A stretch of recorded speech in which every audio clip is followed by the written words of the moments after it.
नमस्कार दोस्तों। मैं कहानियां सुनाता हूं कि 804वीं कड़ी 804th एपिसोड में आज पूज्य श्री चारी जी महाराज के 99वें जन्मोत्सव पर दिया गया दाजी द्वारा संदेश। बीज बोने से पहले की मिट्टी श्रद्धा वो बोती है जिसे कोई अन्य शक्ति नहीं बो सकती। प्रिय मित्रों, कल्पना करें कि दो व्यक्ति एक ही ध्यान कक्ष में बैठे हुए हैं। दोनों समान प्राणाहुति प्राप्त कर रहे हैं, वही शब्द सुन रहे हैं और एक ही क्षण में अपनी आंखें बंद कर रहे हैं। ध्यान समाप्त होने पर उनमें से एक उठता है और उसके भीतर शांतिपूर्वक और स्थायी रूप से कुछ बदल चुका होता है। ठीक वैसे ही जैसे किसी कंपास के सुई पहली बार उत्तर दिशा को ढूंढ लेती है। दूसरा व्यक्ति भी उठता है, समय देखता है और सोचता है कि बाकी सभी लोग क्या महसूस कर रहे हैं।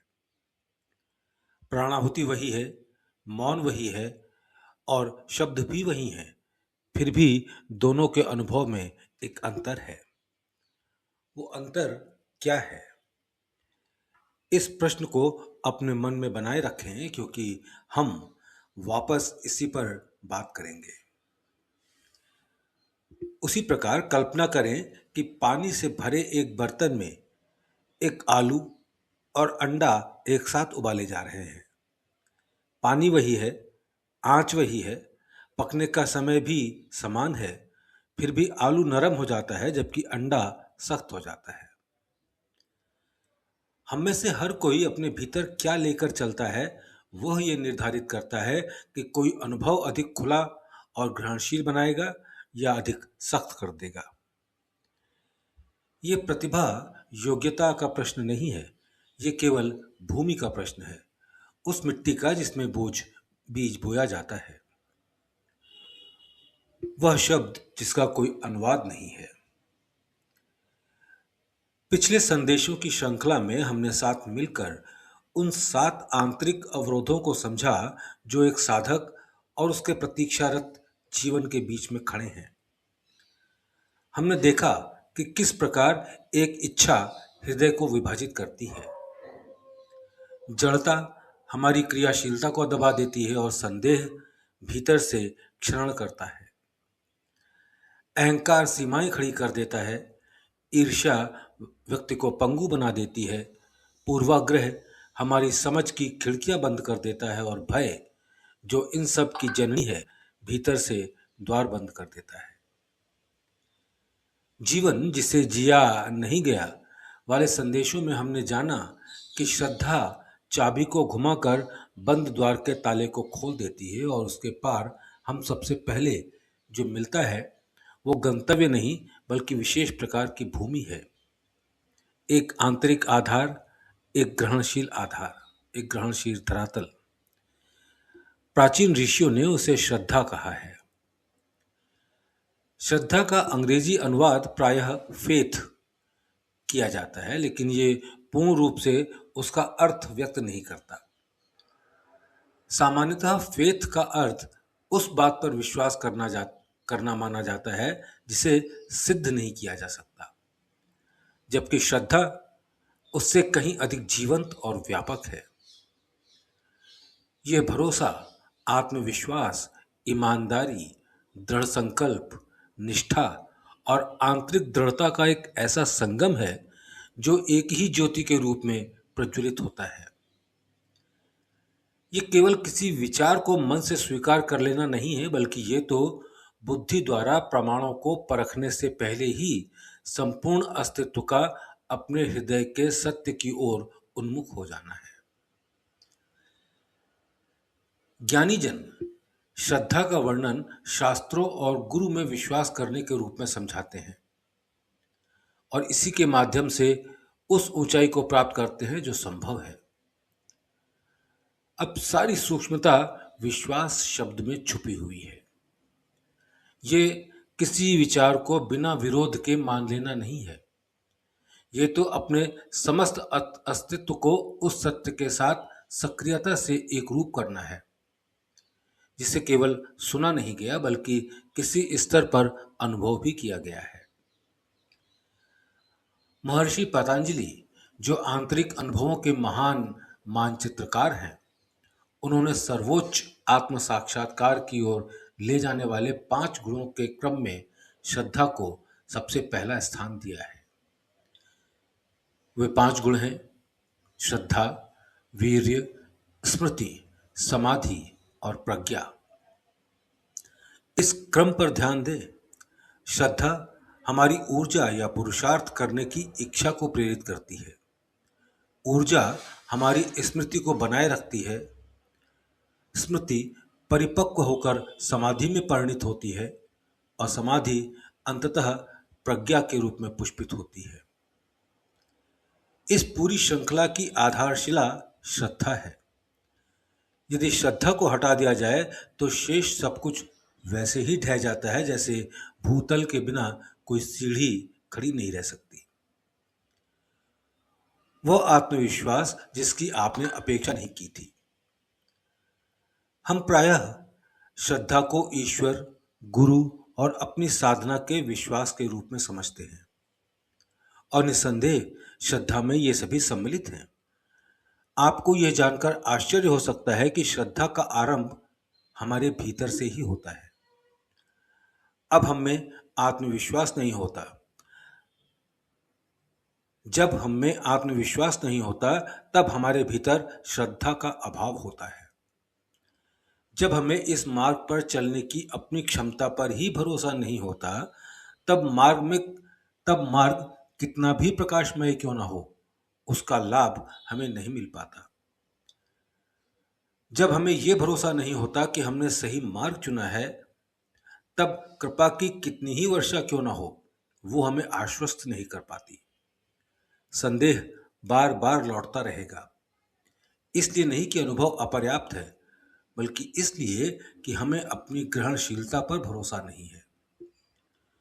सोचें कि इसका अर्थ क्या है। क्या आपको सुदृढ़ आधार का निर्माण की वो महिला याद है जिसने 11 वर्षों तक ध्यान किया था फिर भी पूछती रही, क्या ये वास्तव में सच है? उसकी साधना त्रुटिहीन थी।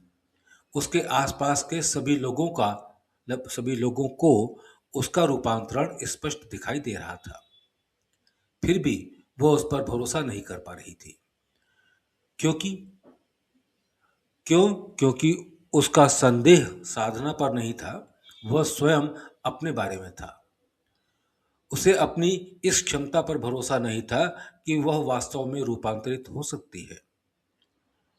वो उबलते पानी में पड़े उस अंडे के समान थी जो उसी अनुभव से और अधिक कठोर होती जा रही थी, जिसका उद्देश्य उसे नरम बनाना था। यदि श्रद्धा उपस्थित होती तो उसने इस प्रश्न को उठने से पहले ही सुलझा दिया होता। अपने संदेह से बहस करके नहीं, बल्कि ऐसा सुदृढ़ आधार प्रदान करके जहां संदेह को प्रवेश करने के लिए कोई दरार ही नहीं मिलती। यही श्रद्धा का वह आयाम है जिसके बारे में जानने की हमें अत्यंत आवश्यकता है। आध्यात्मिकता में स्वयं पर विश्वास उतना ही मूलभूत है जितना दिव्य इच्छा के प्रति समर्पण। ये दोनों एक दूसरे के विरोधी नहीं हैं। वे तो एक ही गति के जिसे भिन्न भिन्न दृष्टिकोण से देखा जा रहा है। वे तो एक ही गति है जिसे भिन्न भिन्न दृष्टिकोण से देखा जा रहा है। जब आप स्वयं पर इतना भरोसा करते हैं कि अपना नियंत्रण छोड़ सके तो वह समर्पण होता है। जब आप स्वयं पर इतना भरोसा करते हैं कि अपना नियंत्रण छोड़ सके तो वह समर्पण होता है। जब आप ईश्वर पर इतना भरोसा करते हैं कि ये मान सकें कि आप उसकी कृपा और ध्यान के योग्य हैं तो वह आत्मविश्वास है। श्रद्धा इन दोनों को एक ही हाथ में धारण करती है। मिट्टी में क्या उगता है? बीज ये नहीं चुनता कि वो किस मिट्टी में गिरेगा, लेकिन एक साधक ये चयन कर सकता है। साधक जिस मिट्टी को तैयार करता है वही आगे आने वाली हर बात को निर्धारित करती है। जहां सच में आत्मविश्वास नहीं होता वहां सच्चा प्रेम भी नहीं होता और ना ही सच्चा समर्पण। जहां आत्मविश्वास सच्चा होता है वहीं आत्मा की एक जीवंत संरचना प्रकट होती है। श्रद्धा वह भूमि है जिसमें प्रेम विकसित होता है। भक्ति वह प्रेम है जिसे अपनी दिशा मिल गई है। समर्पण वह भक्ति है जिसने परिणाम पर अपनी पकड़ छोड़ दी है। लयावस्था वो है जो तब शेष रह जाती है जब समर्पण भी समर्पित हो चुका होता है। आइए इस क्रम को एक बार फिर धीरे धीरे समझें। श्रद्धा प्रेम में परिणित होती है, प्रेम भक्ति में परिणित होता है, भक्ति शरणागति में परिणित होती है और शरणागति अंततः लय अवस्था तक पहुंचा देती है। हर एक अवस्था अपनी पिछली अवस्था से ठीक वैसे ही स्वाभाविक रूप से विकसित होती है जैसे एक कली फूल बनती है और फूल फल में परिणित होता है। जिस प्रकार आप किसी कली को बलपूर्वक फल नहीं बना सकते, उसी प्रकार इन अवस्थाओं को भी बलपूर्वक उत्पन्न नहीं किया जा सकता। आप केवल मिट्टी को तैयार कर सकते हैं और सूर्य को अपना कार्य करने दे सकते हैं। अब यहां वह सत्य है जो इस नई श्रृंखला में हमारा मुख्य विषय रहेगा। जब लयावस्था घटित होती है तब वास्तविक यात्रा आरंभ होती है। कृपया कुछ समय मौन रहकर इस कथन पर चिंतन करें। लगभग सभी आध्यात्मिक परंपराएं और शिक्षाएं विलय को ही अंतिम गंतव्य के रूप में दर्शाती हैं, लेकिन जो मनीषी वहां तक पहुंच चुके हैं वे इससे भी आगे की बात करते हैं।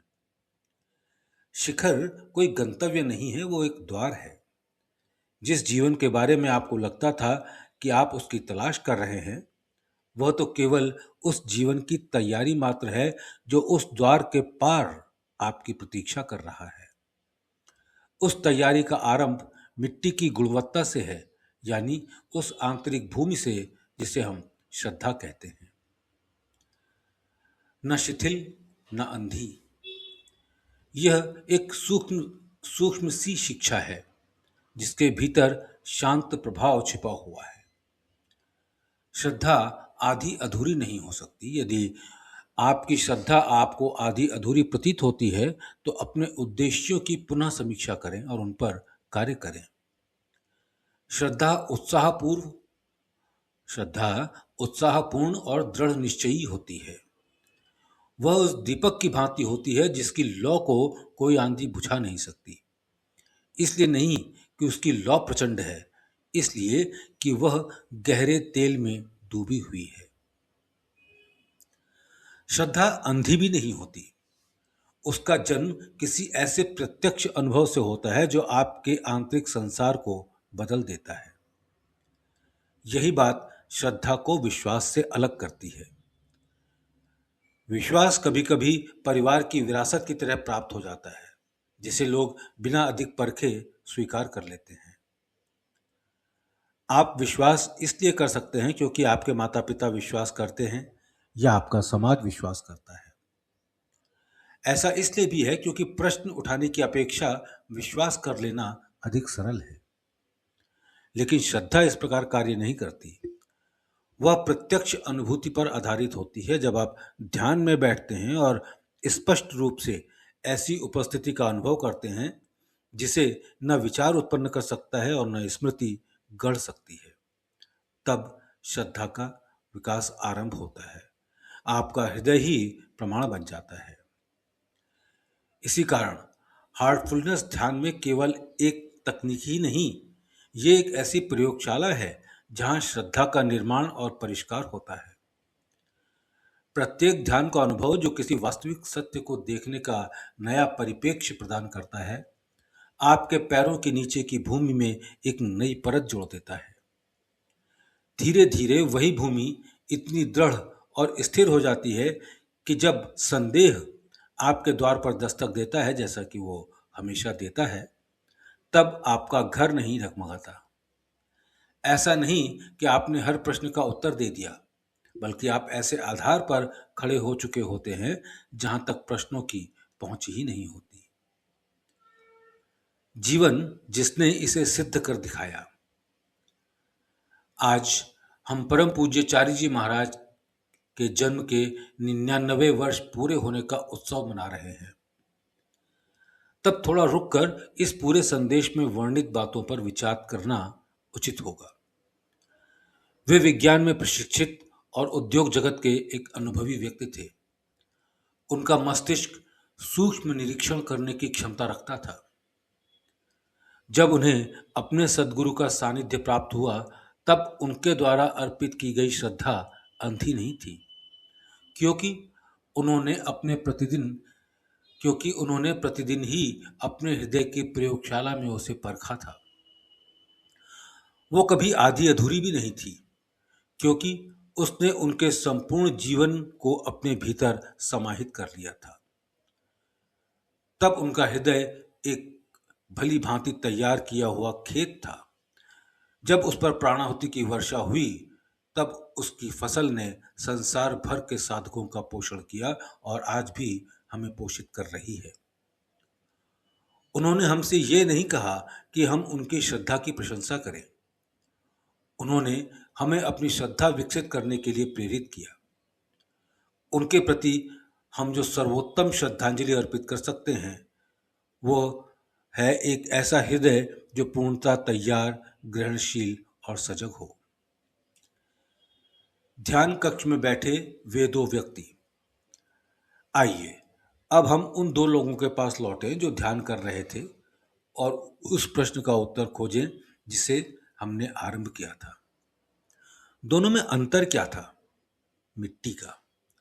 एक हृदय पहले से तैयार था, पूर्णता नहीं, संपूर्ण रूप से भी नहीं, लेकिन उसके भीतर एक तत्परता थी, एक शांत दृढ़ विश्वास था कि कुछ वास्तविक घटित हो सकता है, और ग्रहण करने की अपनी क्षमता पर भरोसा था।